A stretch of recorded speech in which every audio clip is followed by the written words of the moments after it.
Entendes o que estás lendo? O podcast que te leva através das páginas da Bíblia, livro por livro, capítulo por capítulo. Uma exposição bíblica emocionante. Aperte os cintos e embarque comigo nesta viagem.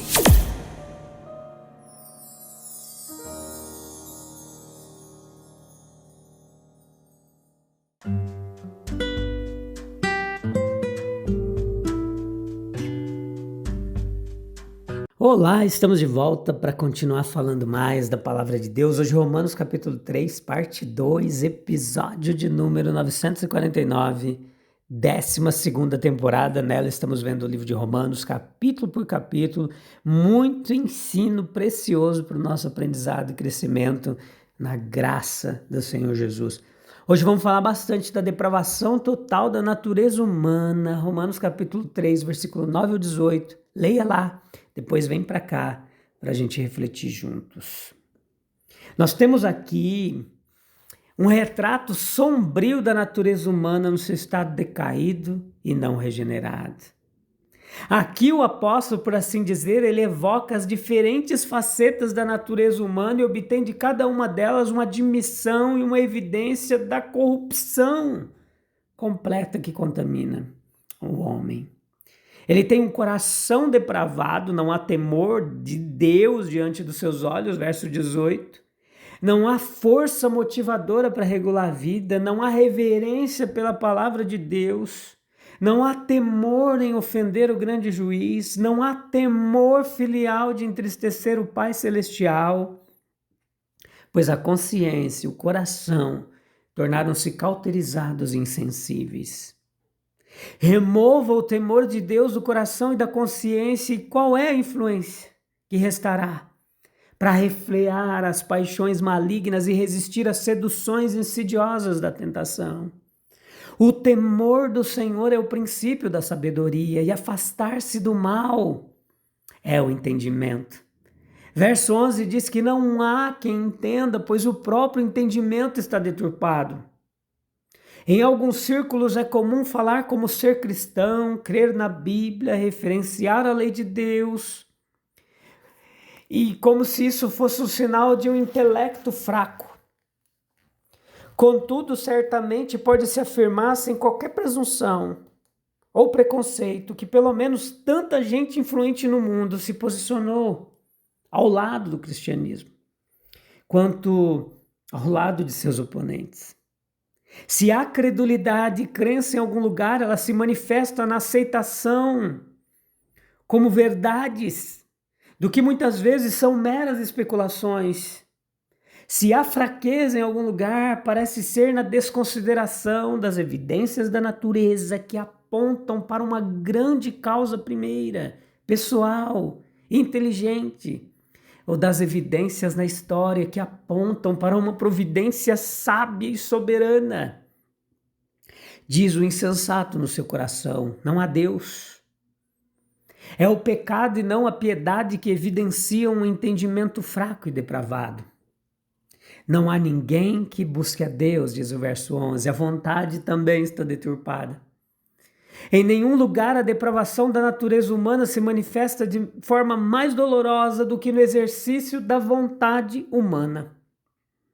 Pois quantos escolhem deliberadamente o mal em vez do bem? Quantos, com a experiência de outros para os advertir, escolhem deliberadamente a impureza em vez da pureza, a intemperança em vez da temperança? A vida e a morte lhes são apresentadas e ainda assim escolhem deliberadamente a morte. Rejeitam o mais alto ideal de caráter e seguem exemplos pobres, fracos e perversos. Rejeitam a inspiradora esperança do céu e da imortalidade e vivem apenas para o prazer ou o ganho mundanos. Rejeitam a fonte de água viva e buscam para si cisternas rachadas que não retêm água. A todos esses, Deus apela, em sua misericórdia, para que façam um exercício correto de sua vontade. Convertei-vos, pois por que haveis de morrer? O discurso também está deturpado. Verso 13 diz que com a língua enganaram, a falsidade. A verdade é essencial para o bem-estar e a felicidade da sociedade, para a própria existência das relações humanas. No entanto, quantos há que usam o engano como meio de obter vantagem ou lucro nos negócios, como meio de alcançar algum objetivo desejável de sua ambição? Temos falsidade na sociedade, falsidade nos negócios, falsidade na política. E contra toda essa falsidade, a Bíblia se coloca, portanto, deixando a mentira. Fale cada um a verdade com seu próximo, porque somos membros uns dos outros. Veneno de víbora está debaixo dos seus lábios, verso 13, calúnia. O pecado da maledicência é muito difundido e raramente recebe a devida repreensão dos próprios cristãos. Homens e mulheres que hesitariam em causar dano físico ao próximo, que se chocariam com a ideia de tomar seus bens desonestamente, não veem problema em difamar o caráter e a reputação. Veneno de víbora está debaixo dos seus lábios, como diz Paulo. Veja, cuja boca está cheia de maldições, verso 14, profanidade, vida depravada. Seus pés são ligeiros para derramar sangue, destruição e miséria marcam seus caminhos, e não conheceram o caminho da paz, versículos 15 ao 17. Que descrição triste, porém verdadeira, da vida humana em sua condição não regenerada e não cristianizada. É apenas o retrato comum do que eram as nações antes da entrada do evangelho nelas. E não é isso que ainda se observa.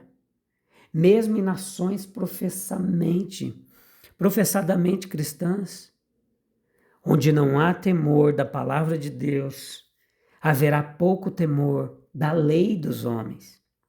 O coração e a consciência ímpios, a razão e o entendimento deixaram de responder às exigências do ser divino e de sua lei. A vontade, ela deixou de ser influenciada por motivações celestiais elevadas. Os homens, em sua linguagem comum, se acostumaram a falar levianamente de coisas sagradas e do caráter e reputação de seu próximo. Assim ficam há apenas um passo para o desprezo pela vida humana e pelo desprezo pela virtude humana. A nação que deixa de ser influenciada pelo temor de Deus, ela entra no caminho largo da sua própria corrupção e decadência. A acusação aqui no texto, ela foi feita contra judeus e gentios. E agora ela se torna ainda mais evidente, especialmente contra os judeus que se justificam pelo veredito irrefutável da própria palavra de Deus. Veja, algumas das citações elas se referiam em primeira instância mais especificamente aos gentios e outras aos judeus. Mas o fato de qualquer uma delas se referir aos judeus já é suficiente para o propósito do apóstolo, que era destruir a vã esperança que eles alimentavam por causa dos seus privilégios. Havia injustiça, ninguém é justo, ninguém faz o bem. Eles não sabiam discernir a vontade de Deus, verso 11. Não tinham nenhuma aspiração por Deus, verso 11. E havia um desvio total do caminho certo, uma corrupção total, versículo 12. Não existe, foi repetido 4 vezes. Não, nenhum, foi repetido 2 vezes. Está implícito aqui no texto que o germe do mesmo mal que se manifestou tão flagrantemente em casos especiais está no coração de cada homem. Essa é a acusação que ressoa no coração de cada homem, cuja verdade e consciência de cada um atesta. Os pecados estavam no discurso, versículos 13 e 14, palavras enganosas, venenosas. Havia violência, derramamento de sangue, versículos 15 ao 17, desolação, calamidade marcando o caminho, e o caminho da paz eles nunca trilham. Era uma fonte de pecado, versículo 18, assim como diz Salmos 36, primeiro. Um fato histórico, para todos que têm olhos para ver, mas atestado como demonstrado acima no texto pelo próprio veredito da lei. A lei não pode justificar um espelho no qual nos vemos, e nesse espelho o homem caído, ele se vê corrupto. Esse é o propósito para o qual a lei foi dada. Levar-nos ao autoconhecimento para que então possamos ansiar pela salvação de Deus por meio de Cristo. Lei e promessa está sempre entrelaçado no judaísmo, no mundo gentílico, no cristianismo. O grande resultado, então, é que toda boca calada, culpa consciente, todo mundo submetido ao julgamento de Deus, culpa objetiva e culpa histórica. Perante o tribunal de Deus, no coração e na história, o homem é condenado. Sim. O conhecimento do pecado, ele veio através da lei. É o que Paulo descreve. Ele descreve os privilégios judaicos aqui no texto. Leia do versículo 9 ao 20. Ele descreve o julgamento divino para o abuso desses privilégios. E agora ele procede à pergunta: somos judeus preferidos? Isso significa na estima de Deus, e a resposta é dada sem hesitação: não, de modo algum. E a prova já foi dada. Pois antes acusamos tanto judeus como gregos de que todos estão debaixo do pecado. Consequentemente, nessa passagem, nós nos deparamos com a verdade da culpa universal. Um fato que é proclamado tanto pela consciência gentia quanto pelas escrituras judaicas. Judeus, gregos, estão todos sob o mesmo pecado, versículo 9. E é aqui que uma obra da graça começa.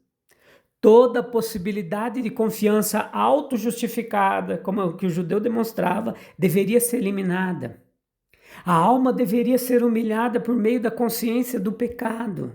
Em vez dos judeus serem colocados na classe dos favoritos de Deus, aceitos por causa de sua descendência ou circuncisão, Paulo os coloca na única classe universal de homens culpados.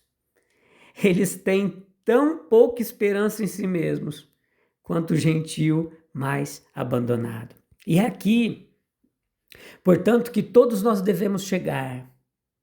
Nós devemos tomar posição com a raça humana e reconhecer que todos somos culpados perante Deus.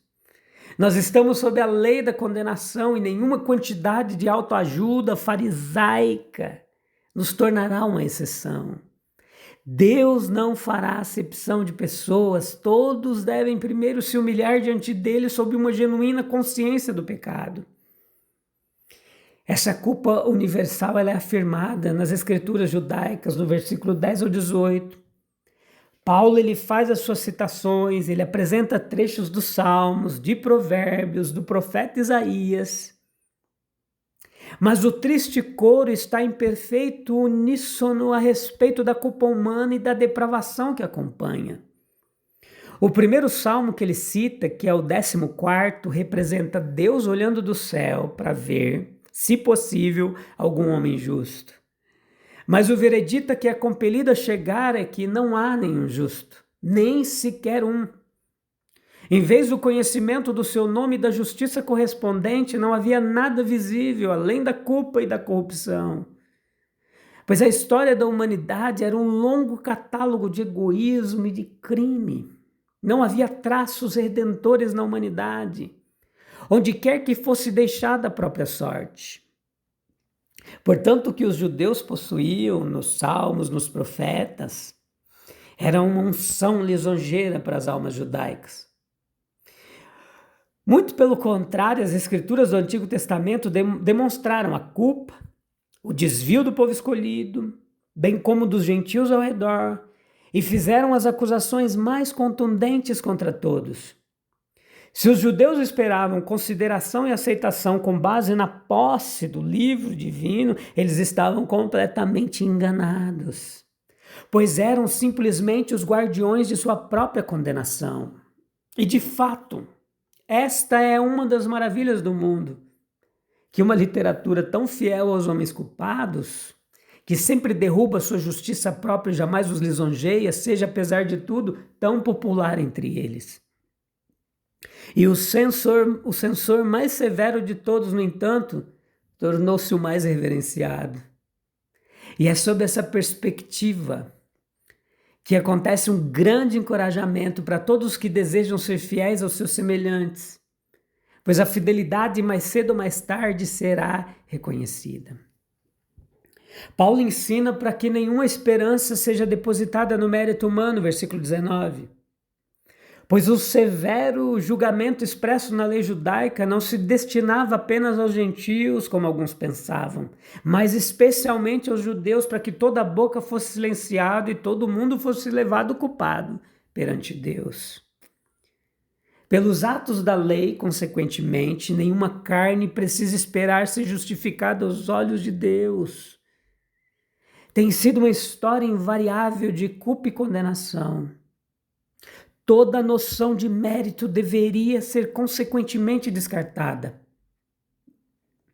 Se compararmos Filipenses capítulo 3, versículo 7 ao 8, nós veremos que essa ideia de mérito, ela custou ao apóstolo Paulo muitos anos de sofrimento, pois ele, ao longo de parte de sua história, tentou estabelecer sua própria justiça, afirmando sua pura descendência judaica, sua obediência cerimonial, seu zelo desenfreado, e estava iludido de que por meio de tal histórico ele poderia reivindicar como justa aceitação e honra perante Deus. Mas no momento em que ele encontrou seu Salvador ressuscitado, a caminho de Damasco, ele percebeu que todos aqueles anos de justiça própria haviam sido perdidos e que o mérito apenas o havia mantido longe de Cristo. Da mesma forma, almas ansiosas são frequentemente mantidas longe de Cristo pela ilusão de que podem, de alguma forma, se tornar mais aceitáveis a Ele. Paulo ele apresenta um retrato profundo da condição humana sem Deus. Coração endurecido, entendimento obscurecido, vontade rebelde, palavras contaminadas e uma vida marcada pelo pecado. Tanto judeus quanto gentios estão igualmente debaixo da culpa e a própria lei revela essa realidade. Ele não tem como objetivo destruir o homem, mas levá-lo ao reconhecimento de sua necessidade da graça de Cristo. Diante de Deus, toda a autossuficiência cai, e somente a misericórdia pode salvar. Se a própria palavra ela revela a corrupção do coração humano, em que podemos confiar além da graça de Deus? Será que temos permitido que a lei apenas nos informe sobre o pecado? Ou também nos conduza ao arrependimento verdadeiro? Vamos orar? Busque um local calmo e tranquilo para a gente encerrar esse episódio falando com Deus. Senhor, nos mostra a nossa real condição diante de Ti. Nos livra dessa ilusão da autossuficiência que judeus cometeram e alguns cristãos ainda tentam repetir hoje. Que Tua palavra produza arrependimento sincero e nos conduza à graça salvadora de Cristo. Em nome de Jesus.